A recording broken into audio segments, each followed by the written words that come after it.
Si on arrivait de voir la part belle du manque, quand on a manqué de quelque chose, on pourrait se dire: «Ah, c'est injuste, on aurait dû me donner ceci, s'occuper de moi comme cela». Alors qu'en fait, on pourrait aussi voir le côté lumineux, le côté où on ne m'a pas envahi avec ceci ou cela. On m'a laissé le trouver par moi-même, le trouver en moi-même. Et très souvent, si on observe bien, sans l'émotion qui est liée au manque, l'émotion de peur ou de colère qui va être liée au manque, si on observe bien, l'objet dont on a manqué était souvent déjà là, déjà sous nos yeux. Peut-être pas avec la forme que l'on attendait, peut-être pas avec la forme que l'on aurait souhaité, mais peut-être dans une présence sous une autre forme que l'on n'a pas su voir. Car le manque pourrait être apparenté au vide, sauf que le vide est rempli de potentiel. Donc, si on prend l'exemple de quelqu'un qui n'a pas reçu quelque chose, il n'a peut-être pas reçu cette chose-là précisément sous cette forme attendue, mais quelque part, il avait le potentiel en lui de la matérialiser sous toutes les formes possibles. Donc, si je prends l'exemple de quelqu'un qui n'a pas eu de père ou de mère, eh bien, il n'a pas eu cet exemple précis, cet archétype de père ou de mère réuni dans une personne précise, mais il avait la possibilité, la liberté de pouvoir prendre exemple et recevoir de tous les potentiels pères ou toutes les potentielles mères de son entourage. Et je ne prétends pas que l'un ou l'autre sont plus souhaitables.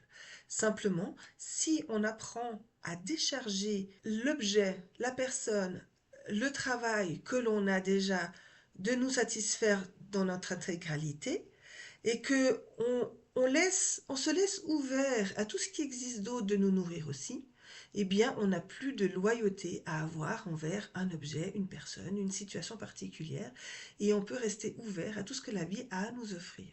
Et ainsi, on peut vraiment ouvrir cet espace et lorsque le manque apparaît, ne plus le voir comme quelque chose de négatif, quelque chose qui nous a été amputé, mais de le voir comme une liberté de choisir ce que l'on va en laisser émerger de ce vide, puisque dans ce vide, il y a tous les potentiels possibles.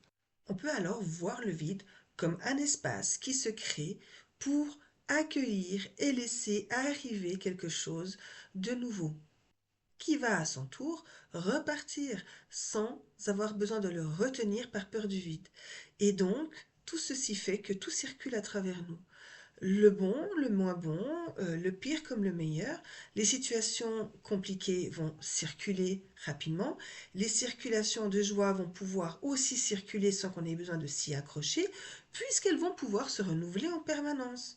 Donc voilà, comme un espèce de verre qui n'est ni vide ni plein, qui est à la fois à moitié vide, à la fois à moitié bien, plein, à la fois en train de se vider et en train de se remplir en même temps. Donc tout va pouvoir circuler de manière continue, sans retenir, sans rejeter, sans s'accrocher et sans avoir peur de manquer. Ainsi la danse du vide et du plein, du yin et du yang, du masculin et du féminin, du plus et du moins, du négatif et du positif, peut poursuivre son chemin indéfiniment, inlassablement, puisque c'est ça le sens de la vie, c'est ça l'énergie équilibrée de la vie. Je m'appelle Alexandra et j'aide volontiers ceux qui ont besoin d'aide pour faire un peu de tri dans leur lourdeur, pour accueillir de nouvelles énergies.